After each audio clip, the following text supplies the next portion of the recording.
రత్నలహరి ఛానల్కు స్వాగతం, సుస్వాగతం. నా మది తలపులో నీవే. ఒక చిన్న పట్టణంలో ఆదిత్య అనే యువకుడు ఉండేవాడు. అతనికి కవితలు రాయడం అంటే ఎంతో ఇష్టం. మనసులోని భావాలను పదాలుగా అల్లుకుని కాగితంపై రాయడం అతనికి అలవాటు. ఒకరోజు అతని జీవితంలోకి నందిని వచ్చింది. మొదట స్నేహం, తరువాత ఆలోచనలన్నీ ఆమె చుట్టూ తిరిగాయి. ఆమెను చూసిన ప్రతిసారి అతని హృదయం కొత్త కవితగా మారేది.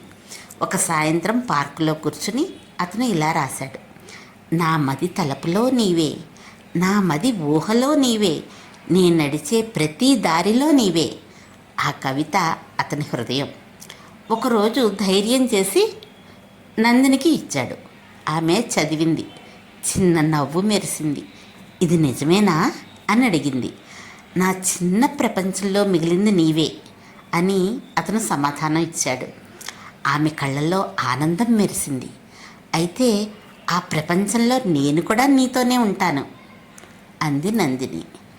ఆ రోజు నుండి అతని కవితలు ఇంకా మధురమయ్యాయి. ఎందుకంటే ప్రేమ అంటే మన హృదయంలో ఎవరో ఒకరు శాశ్వతంగా నివసించడం. రచన తేరాల రాజేంద్ర ప్రసాద్.